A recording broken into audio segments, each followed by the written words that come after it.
Oui, vous m'entendez. Je vois que l'écran s'allume avec beaucoup de participants qui se connectent peu à peu. Je vais regarder à droite pour voir si vous pensez que je peux y aller. C'est l'heure, je n'ai pas de montre. Je vous avoue, je n'ai pas pris mon téléphone. Donc tout le monde me dit oui.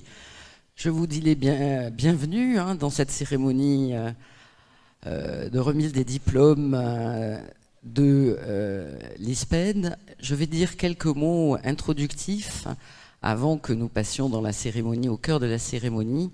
Et nous sommes ici une trentaine, quarantaine, et vous êtes beaucoup plus nombreux, je pense, en visioconférence. Donc, nous y allons y aller.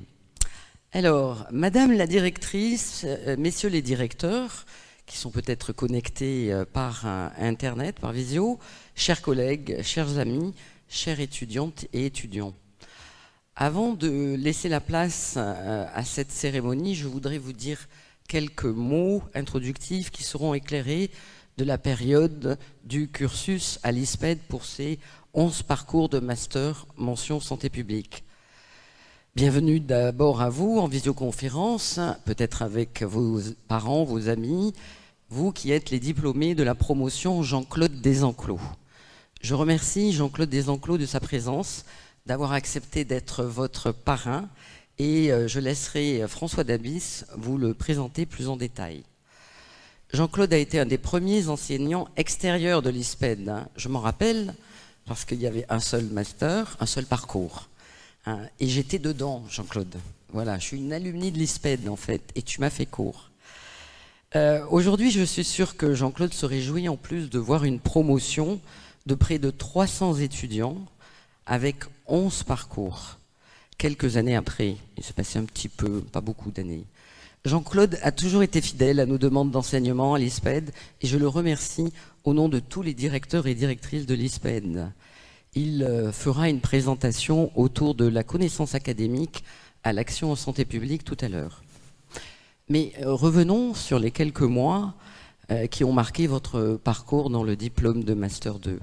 Cette période a été marquée par une crise sanitaire sans précédent, avec des conséquences pour l'ensemble des sociétés au niveau mondial, quelle que soit la culture, l'ethnie, le pays, le continent, le métier, le niveau socio-économique. Certes, certaines populations ont été plus touchées que d'autres, et le sont encore, nous ne l'oublions pas.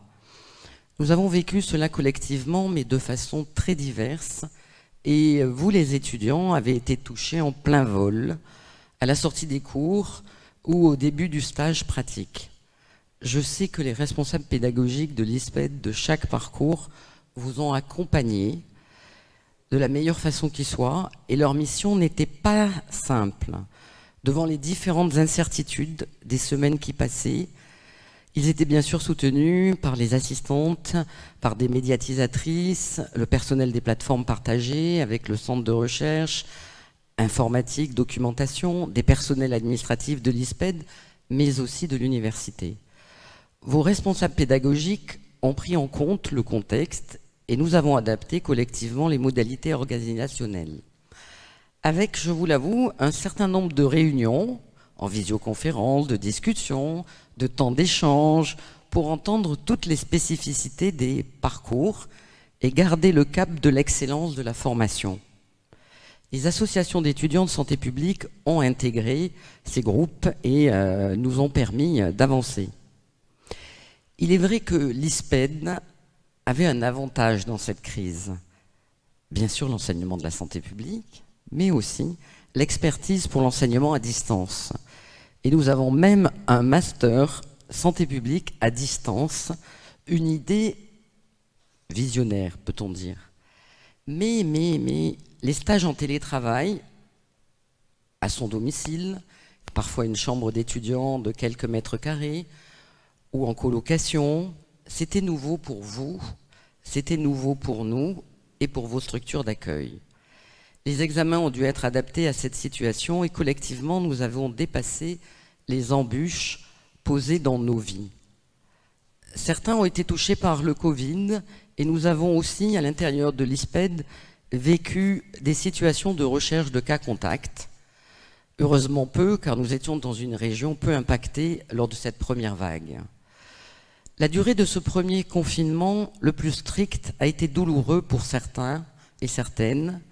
Il faut pouvoir le dire pour aller au-delà aujourd'hui, car vous êtes là, ou presque, en distanciel, et vous avez réussi à dépasser cela. Vous êtes peut-être aujourd'hui en thèse de sciences, dans une des équipes du centre Bordeaux Population Health, peut-être retourné à votre métier, fort de ce diplôme, peut-être vous avez réussi à changer de voie, de métier, peut-être recruté dans une agence régionale ou nationale, peut-être internationale. Vous êtes peut-être en France, à l'étranger. Vous êtes tous dans des situations différentes, mais la santé publique de demain, c'est vous. Continuez à apprendre, à partager, à innover. Nous comptons sur votre force de conviction, mais aussi sur votre esprit critique, votre rigueur scientifique, votre humanisme, votre ouverture à l'ensemble des disciplines nécessaires pour faire une santé publique de qualité et utile à l'action et à la décision publique. Nous comptons aussi sur vous pour la diffusion des connaissances de santé publique et le dialogue entre toutes les parties prenantes. Vous pouvez, en retour, compter sur l'ISPED en tant qu'école de santé publique pour développer ces éléments et d'autres dans nos enseignements, pour s'interroger collectivement sur les transformations nécessaires dans la communauté de santé publique, pour soutenir les initiatives d'écoles de santé publique en France et dans le monde. Dans cette cérémonie du 2 juillet 2021, aujourd'hui, d'ailleurs je préciserai que c'est aussi le dernier jour de l'école d'été qui était en visioconférence complète, et il y a encore quelques responsables pédagogiques qui sont peut-être dans ces cours. Donc dans cette cérémonie, aujourd'hui, les 11 parcours de l'ISPED sont réunis pour la première fois, car c'était l'année où ils étaient tous ouverts avec des étudiants, et ce que nous avons vécu montre l'intérêt de chacun de ces parcours. Je vais les citer: promotion de la santé, éducation thérapeutique, épidémiologie, statistique, santé-environnement, informatique, sciences des données, management des organisations sanitaires, manager cadre de santé, santé publique, santé internationale. Je remercie particulièrement Aliou Mamadou de porter cette mention de santé publique et Pierre Joly, directeur des études, d'avoir accompagné les responsables pédagogiques dans cette première vague de la crise. Je les remercie déjà d'avoir continué pour la seconde et la troisième vague. Je tiens à souligner les partenariats qui existent dans ces parcours avec le CHU ou bien avec d'autres universités. Ces parcours, et vous, les diplômés de la promotion Jean-Claude Desenclos, vous êtes aussi le reflet de la diversité nécessaire de la santé publique et de la formation à développer dans toutes ses modalités. Formation initiale, formation continue, mais aussi l'apprentissage. Alors en fait, vous êtes là, mais vous n'êtes pas là physiquement. Ce n'était pas possible d'être tous ensemble encore, car vous êtes trop nombreux, 300, et la situation virale est encore à surveiller.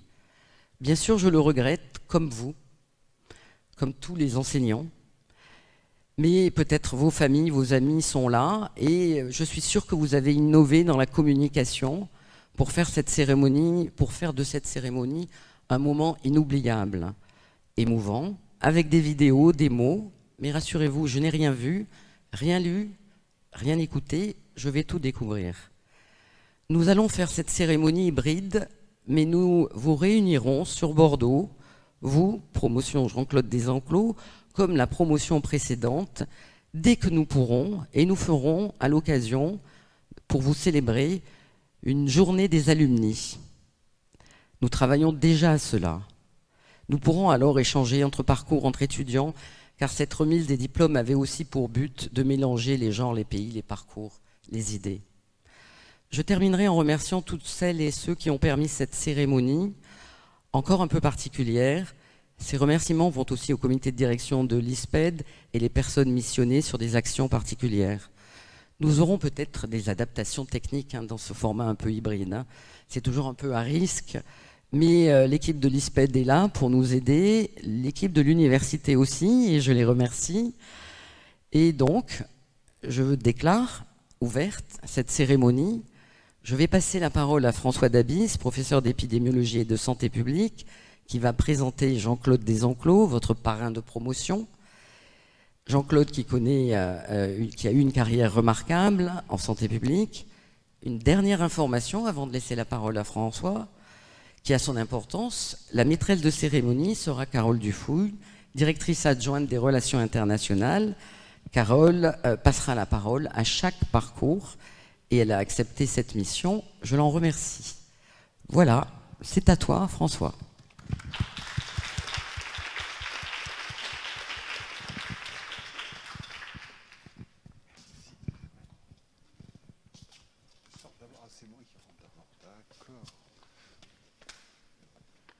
Très bien.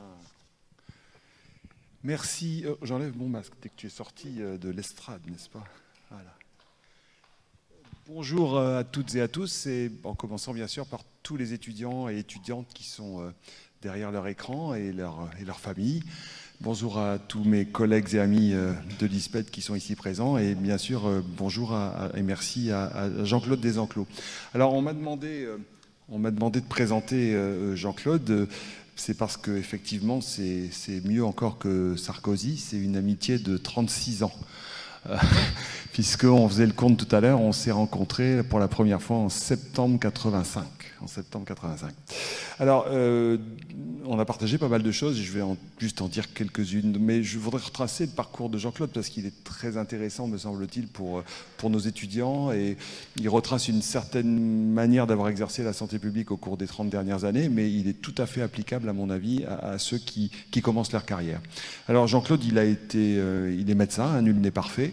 Il a fait ses études de médecine à Lille. Mais il a fait un premier stage. Je vous rappelle que nous, on est des promotions qui avaient encore l'obligation de faire un service militaire. Et lui, il a fait son service, on lui a créé un poste un peu sur mesure, je dois dire, puisqu'il a ouvert une clinique de réduction des risques pour les usagers de drogue à Bangkok au tournant des années 80. Et à l'époque, je ne pense pas que notre ministère des Affaires étrangères comprenait exactement ce qu'il faisait en ouvrant ce type de poste. En tout cas, je pense que pour Jean-Claude, ça a été certainement un révélateur de beaucoup de choses. Et de là, il a embrayé avec des parcours un peu on and off entre Médecins sans frontières, les camps de réfugiés en Thaïlande et une formation académique déjà plus exposée à la santé publique, mais orientée sur la nutrition, DEA de nutrition à Paris. Et premier cours d'épidémiologie à Verrier-du-Lac, vous savez, Verrier-du-Lac sur le lac d'Annecy, où finalement, dans les milieu des années 80, on introduisait un petit peu le concept d'épidémiologie de terrain, et c'est là qu'on s'est rencontrés. Alors il va être de ce fait toujours resté dans cette mouvance Médecins sans frontières, et il va être dans le premier groupe qui va créer ce fameux bureau d'études international maintenant qui s'appelle Épicentre, dont il va être un des premiers maillons. Mais Jean-Claude sent qu'il lui manque peut-être encore des éléments conceptuels et techniques dans son escarcelle. Et il va me suivre Alain Morenne, et donc il va se débrouiller pour aller se glisser dans les filières de formation, non pas académique, mais professionnelle d'épidémiologie aux États-Unis. Et il va être ce qu'on appelle un Epidemic Intelligence Service Officer, promotion 1988. Il va passer 2 ans dans ce que serait l'ARS de Floride. Donc l'ARS de Floride. Alors, vous allez dire, vraiment, ce vénard, il a passé 2 ans à faire du surf ou à Miami ou à Disneyland. Pas du tout. Il faut savoir que la ville centrale de la Floride pour l'administration, c'est Tallahassee. Personne ne connaît Tallahassee, c'est perdu pas loin du golfe du Mexique. Et donc il va y passer 2 ans, puis après 1 année à Atlanta. Et au bout de ces 3 ans, il va revenir en France, on est au tournant des années 90. Et il va travailler tout d'abord au Centre européen de surveillance du sida, qu'on avait obtenu en France avec un médecin très brillant qui s'appelait Jean-Baptiste Brunet. Et il va surtout être là quand on va créer l'embryon de ce que va être la première agence sanitaire française, le réseau national de santé publique, ouvert par le professeur Jacques Drucker, dont il va être la première recrue. Donc c'est le premier épidémiologiste recruté dans le système de santé publique français avec ce titre-là dans les agences sanitaires.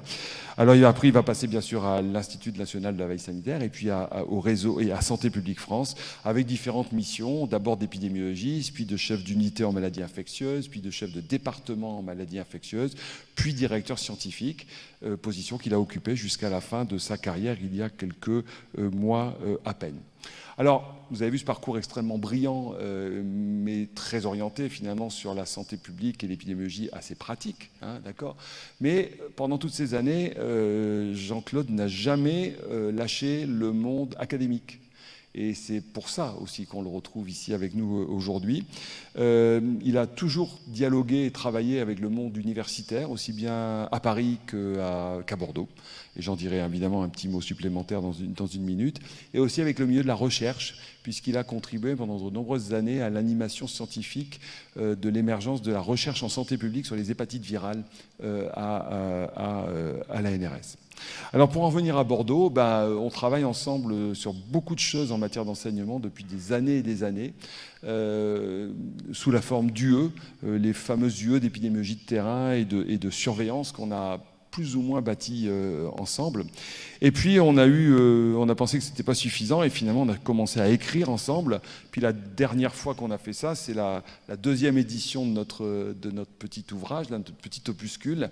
On n'a pas pu s'empêcher de mettre ensemble avec beaucoup d'auteurs, hein, donc certains sont dans la salle d'ailleurs, 790 pages sur l'épidémiologie de terrain. Et voilà, c'était non pas la fin d'un cycle, mais certainement en tout cas un accomplissement pour laisser une trace. Alors ça existe aussi en e-book, donc ce qui quand même maintenant simplifie les choses. Voilà, alors on a encore des projets en commun avec Jean-Claude, on en reparlait encore cet après-midi, mais vous avez vu au travers du parcours que je viens de décrire, hein, qu'il était plus que logique qu'on l'invite à être le parrain de la promotion 2019-2020, parce que c'est un homme et un médecin de santé publique, un épidémiologiste plus qu'averti, un ami du monde académique, un acteur du monde académique, et puis il a travaillé en France, en Europe, dans pratiquement tous les secteurs, toutes les dimensions du monde. Donc voilà, donc je suis ravi bien sûr de le présenter, de lui souhaiter la bienvenue, si on peut dire à Bordeaux, en tout cas la bienvenue aujourd'hui. Et donc on t'a donné une toge, ce qui est quand même pas mal, hein, pour venir à cette cérémonie. La contrepartie, c'est qu'on te demande de faire quand même une conférence, hein, c'est la moindre des choses.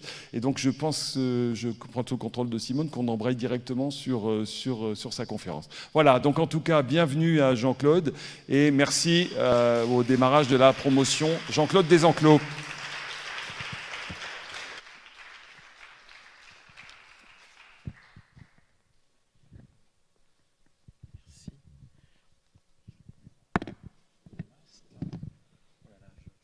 Je me vois en toge.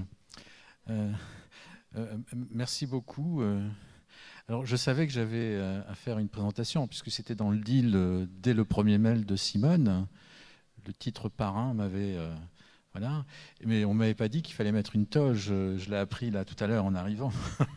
Mais bon, voilà, c'est la troisième fois que je mets une toge pour ma thèse de médecine, une fois dans un jury à Tours et aujourd'hui. Donc, je suis très ému, très honoré d'être parrain de cette promotion.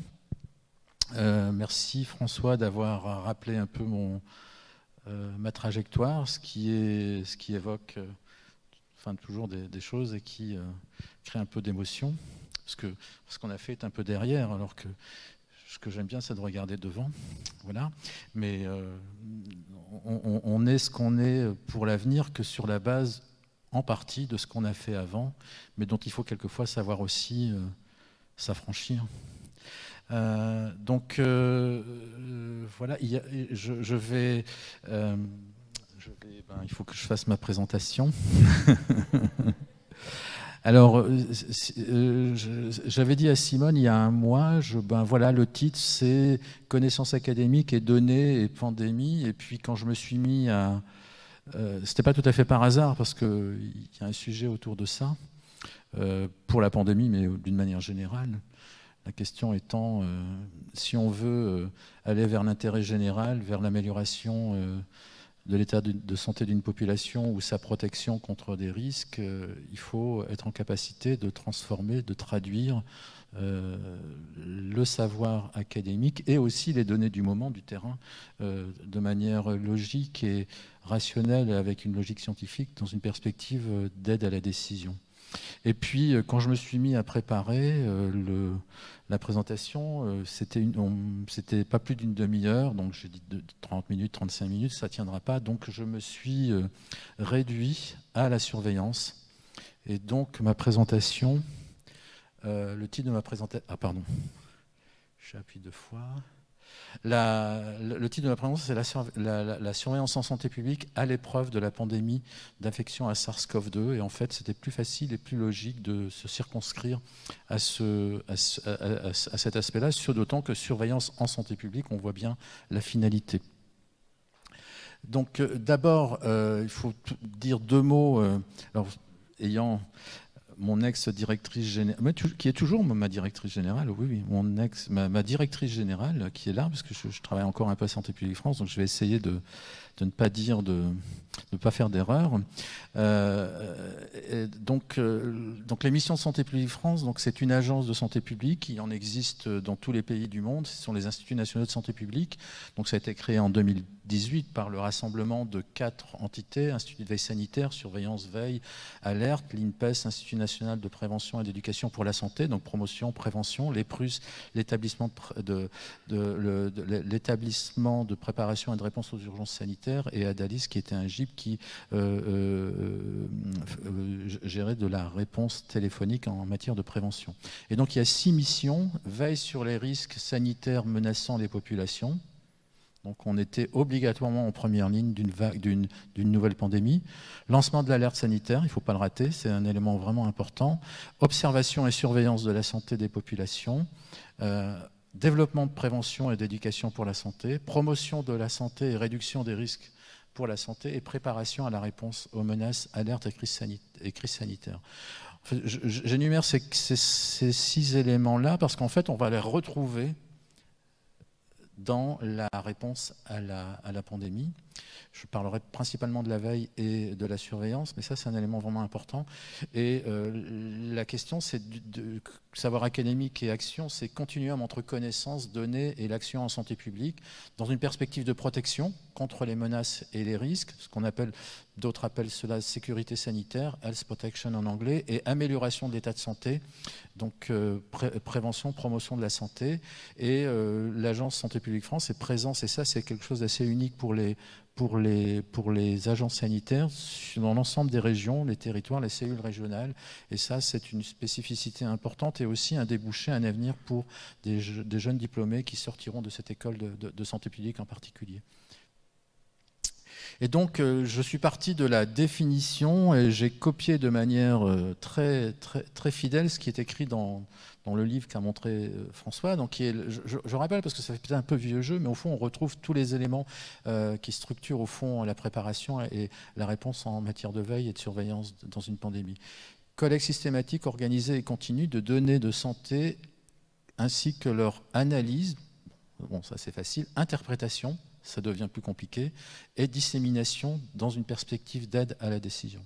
Et donc dissémination est un mot peut-être qu'il faudra caractériser un peu mieux à l'avenir, on verra après dans la présentation. Pourquoi? Pour détecter des phénomènes représentant un danger pour la santé, donc le SARS-CoV-2 c'est clair, afin de mettre en place rapidement des investigations et surtout limiter la diffusion du phénomène. Estimer l'importance, le fardeau, je reviendrai, suivre les tendances et caractéristiques des personnes touchées, et on a vu que ça évolue dans le temps et la science a appris au fond beaucoup de choses sur ces éléments-là, contribuer à l'évaluation des politiques de contrôle et de prévention, suggérer des hypothèses et interagir avec la recherche, suggérer et interagir. Je pense qu'il ne faut pas uniquement, tiens, voilà une hypothèse, toi chercheur, je te donne l'hypothèse, tu te débrouilles avec, il faut accompagner et participer à la réaction. Et la finalité est de santé publique et collective. Et donc, le modèle sur lequel, la préparation, le modèle sur lequel on était parti pour répondre à une pandémie plutôt grippale, ça remonte aux années 2009, hein, depuis il ne s'est pas passé grand-chose. C'était, au fond, on a 3 phases, on a une émergence, on a une introduction, on a un début de diffusion et puis on a l'épidémie. Et la stratégie de réponse s'adapte à chaque phase. Et vous voyez sur le modèle écrit, enfin c'est une vague. Donc comment ça a débuté, vous savez tous, à Wuhan le 31 décembre. J'arrivais en Thaïlande quand j'ai appris ça, donc voilà. Et vous avez... Alors, je vais devoir me tourner un peu là parce que je ne vois pas très bien. Et donc vous avez le déroulement en particulier la découverte du SARS-CoV-2 le 9 janvier et la publication des séquences et après un certain nombre de mesures qui ont été prises. Et vous avez en bas le 10 juin la mise en place d'une surveillance individuelle des cas importés et à détecter de Wuhan, et avec la première définition qui a été publiée par Santé publique France et toutes les procédures d'investigation des cas, des contacts et d'isolement, et qui a été mis en place et qui a été diffusé à l'ensemble des ARS. Le 24 janvier, les 3 premiers cas importés en France sont détectés. Et à cette date, on nous demande à Santé publique France, sur la base des connaissances et de ce que vous avez vu dans l'investigation, dites-nous ce que l'on connaît, parlez-nous de quel scénario peut-on envisager. Voilà, donc ça c'est un travail d'agence de santé publique, et là on est dans l'alerte et l'évaluation de risque, et on n'avait pas beaucoup de choses à se mettre sous la dent. Puis après il s'est passé un certain nombre de choses, mais je vais y revenir dans d'autres diapositives. Et donc l'évaluation de risque du 26 janvier, qui est un dimanche, elle liste trois scénarios. Un scénario 1, contrôle rapide de l'épidémie du style SARS-like. Voilà, c'était facile et donc en appliquant les mesures barrières, l'isolement, la détection et l'isolement, on maîtrise l'épidémie. Scénario 2, pandémie avec impact sanitaire et sociétal significatif. Et scénario 3, pandémie avec impact sanitaire et sociétal majeur. Et ce qui a été retenu dans cette première, oui, ça c'est, j'ai tendance à avoir, j'ai une maladie du bras, pardon, excusez-moi. Ce qui a été retenu, pandémie avec impact sanitaire et sociétal significatif. Donc, tout ça est retracé dans et je pense est retracé dans certains des discussions du rapport du Sénat. Et donc, comment on arrive à cette analyse de risque, et donc c'est basé sur un jugement collectif de quelques personnes qui ont de l'expérience, qui ont collecté, on voit ce qui se passe, ont eu l'expérience d'investiguer des cas, et du coup c'est basé sur le fait que l'épidémie persiste à Wuhan et s'étend aux autres provinces en Chine. Des cas sont expertés dans un nombre croissant de pays. Il est difficile d'identifier les cas importés et les chaînes de transmission initiales. Donc ça, c'est vraiment un problème. Il paraît peu probable qu'il soit possible de contenir la diffusion internationale. Je ne sais pas sur quelle base ce jugement a été porté, mais en tout cas, il a été porté à ce moment-là. Il n'y avait pas grand-chose. Et il est dit aussi, s'il y a beaucoup de formes asymptomatiques, la létalité est peut-être surestimée. Et donc, sur cette base-là, évidemment, la recommandation, c'est qu'on a besoin d'une détection la plus fine possible, la plus active possible, et bien sûr, l'isolement des cas, traçage des contacts et leur isolement. Et l'analyse de ce scénario en fait, sera confortée avec une vision plus pessimiste à partir du 12 février et à la fin du mois de février. Donc voilà, donc ça, c'est un élément...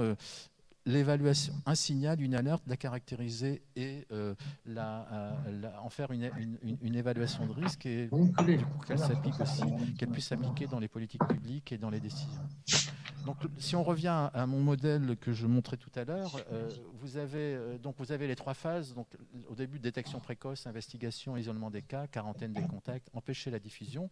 Et dans la deuxième phase, on fait pareil, mais on investigue les clusters puisqu'on a des choses qui commencent à se diffuser. Et la question s'est limitée. Et là, on a une surveillance individuelle. Et à partir de la 3e phase, quand on ne peut plus contenir, on met en place une surveillance populationnelle, et avec des mesures qui ont été celles en particulier du confinement. Et voilà, et on espère que revenir. Et on était dans le modèle de la pandémie grippale où habituellement c'est une vague. En tout cas, c'est comme ça qu'on pensait les choses. Et en fait, ce qui est important, c'est qu'au fond, au lieu d'une vague, mais ça personne ne savait, hein, c'est le recul, c'est on est dans 3 vagues, une première, une deuxième, et en fait là, on a une vague avec plusieurs vaguelettes, mais qui n'est jamais retombée. En fait, on voit 4 vagues en fait déjà. Si on peut, et du coup, de cette vague-là, ce sont les hospitalisations. Il y a bien plus de morts. Là, c'est 30 000 morts. Là, on en est à 110 moins 30, ça fait 80 000 morts, en particulier expliqués par ça. Donc c'est un impact majeur, et on a beaucoup parlé des morts de la première vague et très peu de ceux de ces vagues. Donc ça, c'est aussi... Et donc du coup, la particularité bioclinique et épidémiologique du Covid-19 qu'on va très vite comprendre, malheureusement, l'adaptation des outils de surveillance de la grippe initialement pour répondre, puis il a fallu très vite développer de manière accélérée de nouveaux outils, avec une gestion assez infernale, temps réel, temps long et adaptabilité. Donc ça met, avec une granularité territoriale, le fait d'avoir les cellules régionales a été un immense avantage. Et en fait, la réponse se fait au niveau du contexte, au niveau territorial. Je vais y revenir. L'exigence de qualité, il y a eu un certain nombre de problèmes de méthodologie dans les systèmes d'information qu'il a fallu, de surveillance qu'il a fallu corriger en temps réel, et puis dans un contexte de crise sociale et de controverse. Et donc, pour les 3 premiers mois de 2020, vous avez en bleu les systèmes qui existaient déjà plus ou moins, qui ont été adaptés à la Covid-19, et vous avez en rouge ceux qui ont été créés de toutes pièces, et ce n'est que jusque mai 2020. Et en particulier, quelques points de repère. L'un des premiers outils qui a été, qui était loin d'être parfait, c'est l'hospitalisation en réanimation d'essai à l'hôpital à partir de CIVIC, qui est le système d'information des victimes, qui initialement a été créé pour les attentats. Ces systèmes-là existaient déjà, mais ont pu être adaptés à la problématique du Covid. Donc du coup, c'est l'adaptabilité d'outils qu'on a déjà, donc de plasticité, et il ne faut jamais créer, quand on crée un système de surveillance, qui soit trop rigide. Là, on a eu des problèmes de surveillance en collectivité, le système d'information n'était pas du tout adapté, il a fallu créer un nouveau, de toutes pièces, un nouvel outil de collecte de données. Coviprev a été inventé de toutes parts en mars, hein, donc à 24, j'y reviendrai, 24 vagues d'enquête en population. La surveillance virologique, CIDEB, qui est vraiment un outil d'avenir. Le signalement des clusters à partir de la sortie du confinement, puis d'autres éléments qui sont arrivés, notamment surveillance qui a été planifiée de séroépidémiologique, les prélèvements de santé, les professionnels des établissements de santé et les syndromes inflammatoires multisystémiques qui sont apparus chez les enfants, qui a été assez facile de suivre. Voilà. Donc il a fallu s'organiser et avoir à cadence, vraiment à marche forcée, mais aussi pas mal d'innovation et d'inventivité de mettre en place tout ça, et tout ça en 3 mois. Tout ça en 3 mois. Donc, et ça, c'est la fonction d'une agence de santé publique. Et dans quelle mesure une agence de santé publique est prête et préparée à ça, c'est, je pense, un élément de réflexion pour l'avenir vraiment important, et aussi en termes de formation.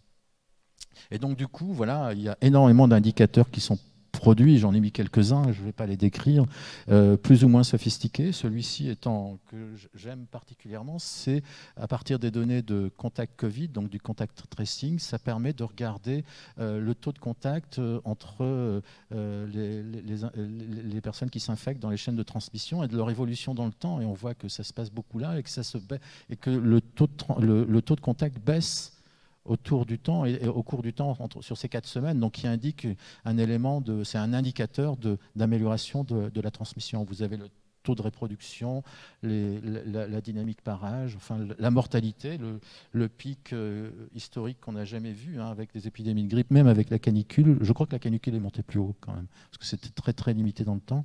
Et aussi, voilà. Et là, c'est la diffusion du variant Delta qui est en cours actuellement à travers le séquençage et les données de criblage. Et la question du fardeau, combien sont infectés, quel est le taux, le case fatality ratio, c'est-à-dire sur la base, on avait très peu de tests, on ne savait pas le nombre d'infectés. Et donc ça, c'est un premier travail d'estimation qui a été fait en France en avril, publié un peu plus tard, un travail d'interaction avec la recherche, avec l'équipe de Simon Cochenage, avec qui on travaille depuis longtemps, et à partir de modèles mathématiques, de données d'hospitalisation qu'on leur a fournies, de données récupérées notamment de l'investigation du Diamond Princess, ça a permis d'estimer qu'à la sortie du confinement, 5% de la population était déjà infectée, et surtout d'estimer le taux d'hospitalisation, d'admission en réa et de létalité selon l'âge, mais sur la base d'un dénominateur qui était celui du nombre d'infectés. Et ça a permis de reconstituer la pyramide des formes cliniques. Évidemment, l'attention a été attirée et l'alerte a été donnée par à partir du moment où les malades étaient à l'hôpital. Évidemment, il y a eu la dimension clinique et de capacité de réponse qui a été mise en avant, mais en fait, ce qui est important, c'est de s'intéresser aussi à la base de la pyramide. Et on a beaucoup de formes asymptomatiques. Le taux de létalité 0,53, il reste à peu près valable. Peut-être il a un peu évolué, mais il reste. Le taux de passage en réanimation parmi les infectés 0,52, d'hospitalisation 1,35, et les formes hospitalières modérées non hospitalisées, c'est la majorité. Et donc on a un décès pour 189 infections, un cas pour 192 infections. Avec une épidémie de cette dynamique, l'hôpital ne tient pas. L'hôpital ne tient pas, et en fait, c'est la compréhension de cette pyramide qui est importante, et en particulier, si on veut agir, là où il faut agir en priorité, c'est là, c'est ici, c'est au niveau de la transmission. Et ça, je trouve que c'est une bonne manière de représenter tout ça. Dans la surveillance, il y a caractériser les personnes qui sont touchées. Et donc ça, ce sont des données qui ont été récupérées, qui ont été collectées à partir d'un système d'information qui avait été monté pour la grippe à partir des services de réanimation. On a changé la définition de cas, on a changé la grille, on l'a adaptée, on a pu recueillir très tôt, 16 mars, 5 avril, hein, on était encore au pic de l'épidémie, et de caractériser en particulier les conditions morbides associées à la survenue des formes hospitalisées. Donc une information très précieuse en particulier pour les recommandations, l'utilisation, et en particulier au niveau du Haut Conseil de la santé publique et les conduites à tenir. Le niveau territorial, la question a été très vite. Il faut des données au niveau local, au niveau territorial, à la fois pour les acteurs régionaux et aussi les acteurs locaux et aussi les élus locaux, et aussi la population, pour pouvoir voir la dynamique. Et on voit entre ici la première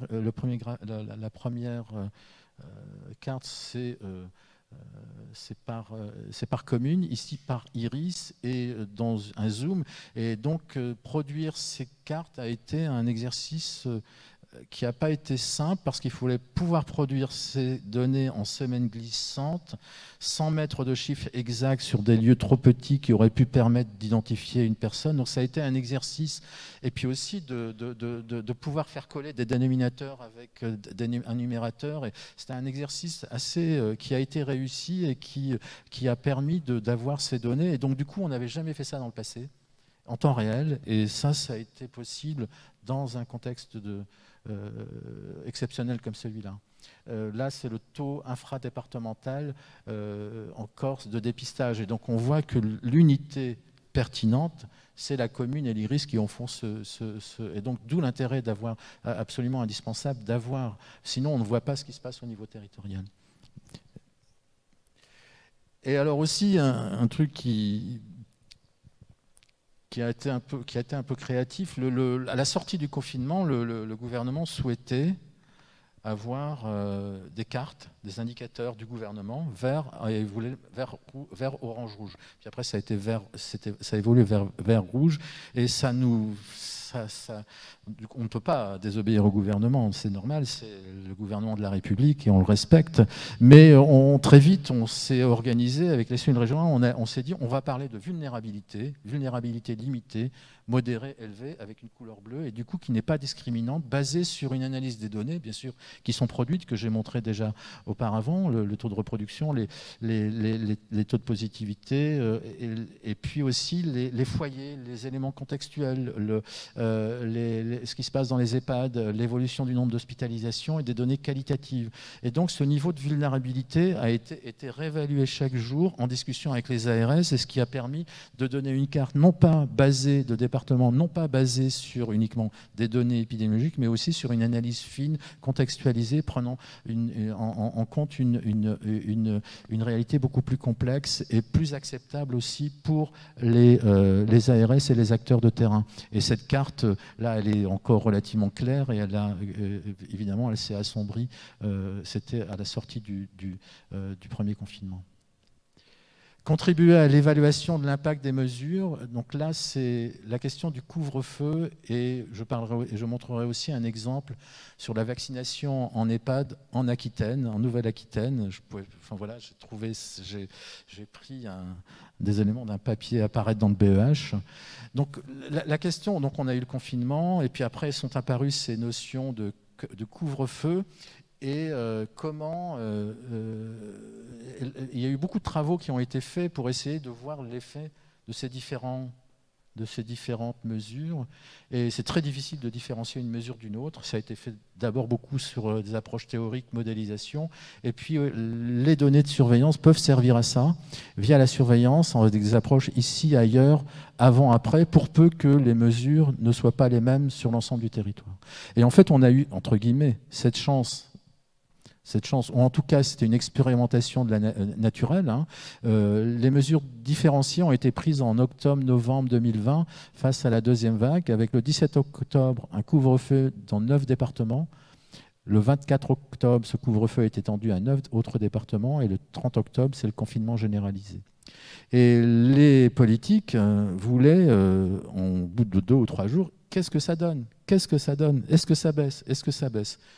On avait les données, et donc les données descriptives de la dynamique de l'incidence en fonction des dates du premier, des 9 départements mis en couvre-feu, les 9 autres, et puis la date du confinement, selon les trois groupes de régions, les 9 premières régions, les deuxièmes. Et ce qu'on voit, c'est un ralentissement assez brutal, un pic relativement brutal pour le premier, les régions avec le niveau le plus élevé, après ici son institution. Pour la deuxième groupe, ça s'aplatit et ça baisse après le confinement, et ici c'est un peu décalé. Donc on a une situation dans laquelle on perçoit un ralentissement plus rapide là où on a mis en place le couvre-feu plus rapidement et décalé dans les autres. Et ça, c'est la même chose, avec la même dynamique, mais de manière moins aiguë entre le premier groupe, le deuxième et le troisième groupe. Donc là, ça illustre la fonction évaluative de la surveillance. Et avec des données de surveillance de qualité, on peut regarder ces éléments-là. Et sans ces données, on n'aurait pas pu le regarder. La question, c'est la réactivité de répondre aux politiques versus le temps d'interpréter les données. Ça, c'est vraiment un dilemme. Et il faut savoir à la fois s'entourer d'un jugement collectif, mais ne pas aller trop vite en besogne aussi. Ce qu'on peut dire, c'est que ça semble conforter la validité des mesures, mais il y a d'autres explications. En particulier, ce qu'on appelle l'effet pré-intervention, c'est-à-dire qu'au fond, la perception de la population, ça va mal, donc du coup, il y a des risques, et voilà, quelle est la part de l'un et de l'autre, et ça, c'est des choses qu'il faudra sans doute essayer de comprendre à l'avenir, mais ça a été possible parce que les mesures ont été différenciées selon les territoires, ce qui n'est pas l'habitude dans notre pays très centralisé, dans notre République. Et là, il y a un travail qui est en cours avec, d'un côté en lien avec l'Université de Bordeaux et aussi avec l'équipe de Simon Kochmez pour justement développer des méthodes pour pouvoir plus finement analyser cette fonction évaluative à partir des données de surveillance. Et là, ça, c'est une autre histoire qui est très réconfortante par rapport à la vaccination. Donc, c'est en c'est en Aquitaine, en Nouvelle-Aquitaine, pardon. C'est l'incidence des infections, de taux d'incidence chez les personnes qui sont dans les EHPAD et les ESMS. Donc en rouge, vous avez la dynamique de l'incidence à partir du 1er janvier. Et vous avez en bleu clair, en bleu foncé, la première dose de vaccination qui s'approche des 100%. Et en bleu clair, la couverture vaccinale qui arrive à 75% à la fin du mois de mai, je crois. Et ce qu'on voit, on a une concomitance assez impressionnante d'une baisse de l'incidence chez les personnes en EHPAD et en ESMS avec la progression de la couverture vaccinale, et ce qui donc est aussi un signal, on l'avait vu dans les données nationales, mais qui est bien caractérisé ici, et ça va être publié la semaine prochaine dans le BEH. La question des inégalités sociales, on en a, qui est un élément vraiment important, et donc la première publication très impressionnante, je dois dire, moi elle m'a impressionné, c'est un premier travail publié par nos collègues anglais, par Williamson dans Nature le 15 mai 2020. Le 15 mai 2020, ce qui est très précoce à partir d'appariement de bases de données mortalité avec les données hospitalières. Vous avez ici ajusté pour l'ensemble des comorbidités, l'ensemble des comorbidités. Une fois qu'on a ajusté tout ça, vous avez l'effet de l'index de déprivation, comment on dit, de déprivation sociale, donc en 5 classes, et avec une augmentation du risque qui est assez progressive selon le niveau de déprivation sociale, et une fois ajusté. Donc on a un effet majeur des inégalités sociales. La même chose a été produite en France à partir des données du SNDS par Epiphar en février 2021. Je n'ai pas mis la courbe, mais on a la même chose. On a la même relation ajustée pour l'ensemble des autres facteurs. Et quand on regarde en France, donc ça c'est un travail réalisé par Stéphanie Van Den Toren en collaboration avec le CEPIDC et l'ISPED. Je crois que Carole a travaillé sur ce sujet-là. Donc je vais emprunter cette diapositive. Donc c'est le taux de mortalité toute cause par quintile du FDEP, donc au niveau de l'iris. En vert, ce sont les données sur la mortalité 2015-2019 ici. Donc on voit que le risque de décès augmente avec le quintile. Si c'était, c'est le taux de mortalité, si c'était équivalent, on aurait une droite. Et donc c'est connu, la déprivation sociale, les inégalités sociales augmentent le risque de décès. Mais surtout, on voit que pour le Covid-19, alors on a 3 régions, les régions avec une mortalité très élevée, modérée et faible. Ici, c'est plus avec ou sans Paris, ça ne change rien. Et surtout, ce qu'on voit, c'est qu'il y a le différentiel de mortalité dans les régions les plus élevées, mais surtout, on a un effet encore plus fort en termes d'inégalité sociale qui est démultiplié par rapport à ce qu'on voit d'habitude. Et donc, cette pandémie a eu un effet majeur sur les inégalités sociales. On joue un rôle massif sur le risque des formes graves et de décès. Et quand on regarde, alors ça c'est un travail qui est fait, encore une fois, Stéphanie Van Den Toren, Santé publique France et l'équipe Equity de l'UMR 1295 de Toulouse. Là, c'est une analyse des données issues de CIDEP, donc l'incidence de l'infection à SARS-CoV-2 selon le niveau de l'index de déprivation. Tiens, j'ai retrouvé cette déprivation, c'est pas en français, de déprivation européen, qui est une autre manière, qui est une autre approche. Et ce qu'on voit, donc là, c'est le ratio d'incidence standardisé pour les différentes quintiles. Donc le bleu est le quintile des gens les moins favorisés, les moins favorisés socialement. Et vous avez, en fait, ça se tient à peu près de même niveau pour les quintiles 1 à 4. Par contre, pour le quintile 5, il est très, très élevé par rapport aux autres. Et surtout, et chose qu'il faudra essayer de comprendre pourquoi, le différentiel n'est pas le même selon les périodes. Ici, vous avez la période du premier confinement, la période entre les deux où on a repris l'activité, donc on a un différentiel énorme en termes d'incidence, et puis ça s'atténue pendant la phase du deuxième confinement, et ça réaugmente là. Et donc, il y a un effet différentiel de ces mesures selon les inégalités sociales de santé. Et donc ça, comment on adresse ça, comment on gère ça, c'est une question qu'il faudra sans doute travailler pour l'avenir. Les comportements de santé mentale et intention vaccinale, donc ça c'est l'enquête Coviprav qui a été mise en place en fin mars 2020 et pour lequel 24 vagues ont été mises en place, et donc c'est un outil adaptable et durable.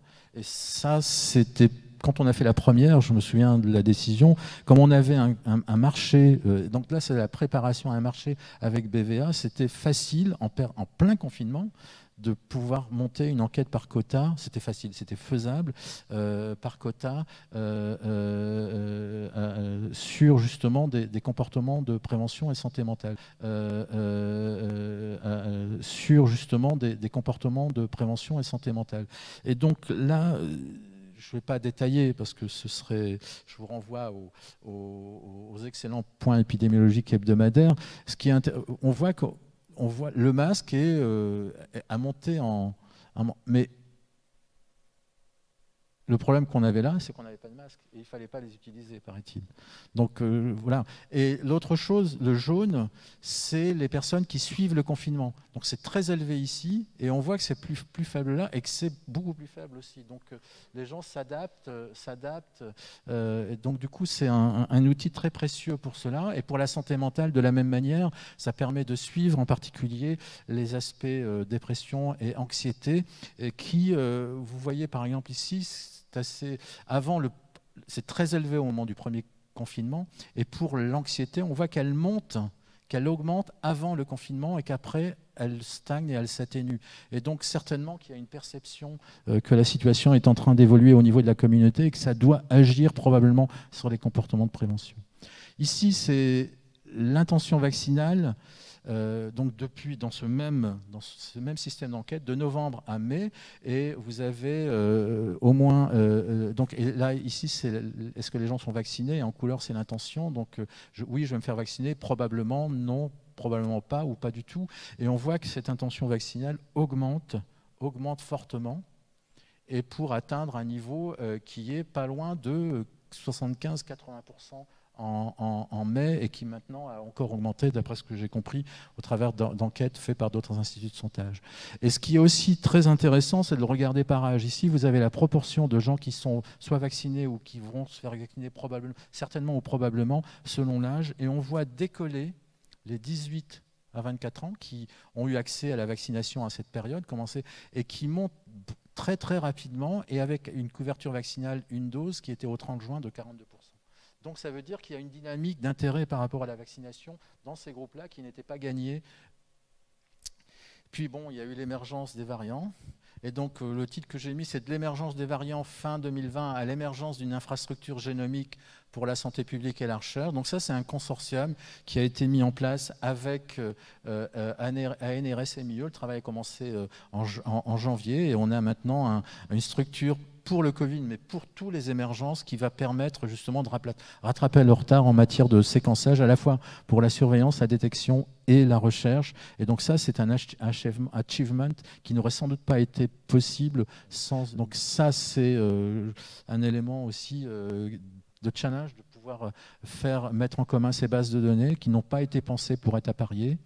Un point vraiment important, je ne passerai pas beaucoup de temps dessus, mais c'est le système complet multisource, la production de points épidémiologiques nationaux et régionaux, la mise en place d'un décryptage hebdomadaire pour la presse qui a été mis en place en fin 2020, et aussi le retour via l'open data, le Géode, qui permet de récupérer beaucoup d'informations, tous les indicateurs. Et l'enjeu de l'open data, vous avez Santé publique France qui produit beaucoup de données, il n'y a pas que nous, mais beaucoup, et ces données sont bien sûr traduites au ministère de la Santé par des normes notes en fonction des prises de décision hebdomadaires, mais aussi à data.gouv, et ils sont très réutilisés au niveau de, bien sûr, Santé publique France pour son bilan quotidien, Géode, et aussi au niveau de l'European ECDC, et puis le dashboard du gouvernement et tous anti-Covid. Et donc ça, c'est quelque chose de tout à fait nouveau. Et il y a eu une étude, jamais parce que ça fait plaisir de voir ça, il y a l'université de Lituanie qui a fait une étude justement sur l'open data, et dans ce papier, il est dit que la France est en tête avec une très grande réactivité et fréquence de production, une facilité d'utilisation des données, et elles sont énormément les plus réutilisées, 129 applications, et ça a commencé dès février. Donc du coup, c'est assez réconfortant de voir ce genre de choses. Il y a quelques challenges et enjeux. Voilà, il y en a un qui est quand même un problème majeur, c'est une certification électronique des décès trop peu déployée, des données qui étaient encore en silo avec une interopérabilité insuffisante si on compare au Royaume-Uni par exemple, rendant difficile les appariements réactifs. La publication hier du décret en Conseil d'État sur l'évolution du SNDL justement va contribuer à résoudre ce problème, la spécificité des territoires ultramarins, et aussi une question d'épidémiologiste de base, de surveillologue de base. Le mieux et l'ennemi du bien, collecter davantage versus à bon escient. Donc ça, voilà. Donc je vais terminer 2 diapositives, l'une que j'ai empruntée à la stratégie de santé, à la directrice générale donc, de la stratégie de Santé publique France, qui a été définie au 3e trimestre, au 4e trimestre de l'année dernière, et qui s'est nourrie justement de ses premières expériences de la pandémie. Donc ces axes, c'est l'anticipation, la préparation et réponse aux menaces de santé publique, dont les épidémies. Donc là, il y a les épidémies, il y a tout le reste. Donc la préparation est plus large. La santé environnementale, le changement climatique, les environnements de travail, qui est un axe vraiment fondamental. Le fardeau des maladies et leurs déterminants, efficacité des interventions et retour sur un investissement de la prévention. Donc ça, c'est un élément nouveau sur lequel il faudra développer des compétences et des collaborations. Stratégie de prévention, marketing social et approche par population, inégalité sociale, vulnérabilité territoriale avec un programme maintenant transversal qui est très très actif. Et puis bien sûr le numérique en santé publique, plus que jamais, et pour lequel beaucoup de choses ont été possibles grâce à ce numérique. En guise de conclusion, on a eu à faire face à un virus d'une rare efficacité en termes de transmission, des connaissances très évolutives, et aussi un virus qui évolue très vite. Donc du coup, ça remet en cause régulièrement. Et là, actuellement, on était dans une phase assez optimiste en termes de niveau. Il n'est pas impossible que ça remonte, malheureusement. Les conséquences directes, j'en ai parlé, mais indirectes sur la santé de la pandémie et des mesures de la crise sociale, je n'ai pas pu aborder ça, mais c'est un élément vraiment fondamental. Et les conséquences sur la santé à moyen et long terme, la question de l'infodémie, trop d'informations et d'informations fausses, la défiance, la controverse, mais aussi de nombreuses innovations. Je crois qu'il faut faire la balance entre les deux. Les données, connaissances, innovation à l'action publique à bon escient. C'est vrai que vaccin efficace et sûr en moins d'1 an, et à évaluer, déployer, monitorer et promouvoir, on n'a jamais connu ça. Et ça, c'est assez extraordinaire. Et le fait de pouvoir avoir mis ces résultats d'efficacité vaccinale là pour aujourd'hui, elles sont sorties aujourd'hui, je trouvais que c'était un élément important dans tout ça. La dimension éthique, sociale, économique et politique. Concilier le temps réel, l'anticipation et l'action probante sur la durée, ça c'est un trio infernal qui est vraiment difficile. Et donc c'est au sein d'une agence de santé publique que ça se gère. Le challenge sur les organisations, dans le discours d'introduction de Simone, ça a été aussi un sujet important à l'université et dans tous les institutions, du territorial à l'international, l'interdépendance et la réponse globale, et donc la santé globale fait partie de tout ça. Peut-être que la stratégie de la France est à revoir dans cette perspective, avec une approche plus scientifique et moins politique, et moins diplomatique, pardon. Investir dans la santé publique pour rebondir, je pense que c'est... Donc on a besoin d'une recherche appliquée intégrée de Santé publique France en lien avec la recherche académique, et il faut la pousser et la développé. Leçon à tirer, renouveau de la santé publique et de la formation, on en discutait à midi. Et puis, trop de monde est devenu épidémiologiste. Je crois que c'est un champ qu'il faut reconquérir par les épidémiologistes eux-mêmes. Et puis, je crois que... Oui, alors de quoi, François, de quoi alimenter des collaborations avec l'ISPES. Donc ça, c'est pour faire l'écho au bon mot de Simone tout à l'heure. Et puis, donc il y a les collaborations, de la formation et la prochaine édition de notre ouvrage commun, il y a de quoi rajouter. Et puis, donc on a du travail là-dessus. Voilà, je voulais remercier l'ensemble des équipes de Santé publique France, les équipes partenaires, et puis la directrice générale Geneviève Chêne, dont j'ai le plaisir de voir en face de moi. Je vous remercie. J'ai peut-être été un peu long. Merci Jean-Claude. Merci beaucoup. Je pense que les diplômés se rendent compte de la chance qu'ils ont de t'avoir comme parrain. Et dans les caractéristiques soulignées par François, enfin moi, pour travailler un peu avec toi depuis quelques mois, j'ajouterais le sens du collectif. Et c'est quelque chose aussi que Geneviève partage. Et je veux juste donc remercier Geneviève Chêne, effectivement ancienne directrice de l'ISPED et directrice de Santé publique France, d'être là, fidèle, même dans les moments les plus difficiles. Et je pense que on a tous beaucoup pensé à elle et on a été très fiers que la santé publique soit menée avec elle et avec toutes les équipes de Santé publique France. Donc merci beaucoup. Je crois qu'on n'a pas de temps pour les questions. Moi j'avais juste, j'ai le droit parce que de toute façon c'est moi qui ai le micro. Je suis MC, donc je vais en profiter. Ce que j'ai trouvé frappant, outre les choses que vous avez faites pour la surveillance, vous avez mis très vite les données en accès libre.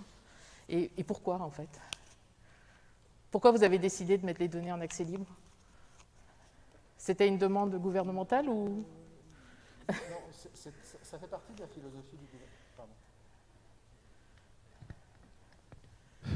Oui, je crois que ça fait partie de la politique du gouvernement, mais chez nous, à Santé publique France, on avait commencé avant avec Géode et Yann Le... Ça fait partie de la...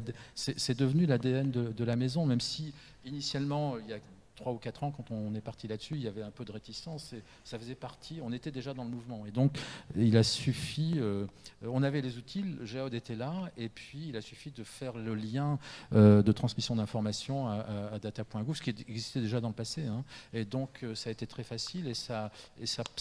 La seule question, c'est de ne pas mettre des données qui puissent permettre d'identifier les personnes. Mais voilà, c'est très facile à faire. Et du coup, tout le monde réutilise nos données, c'est parfait. Tout à fait, mais c'est un effort important dans une période de crise. C'est un boulot, et tous les jours, et même le week-end. Et on s'est posé la question, je crois qu'il y a eu une discussion la semaine dernière, est-ce qu'on ne le fait pas pendant le week-end? Et on est dit, mais peut-être qu'on va nous reprocher parce qu'on était habitués, donc pour l'instant on en est là, oui. Vous savez pas ce que les week-ends n'existent pas vraiment depuis quelques temps, non? Ok, merci.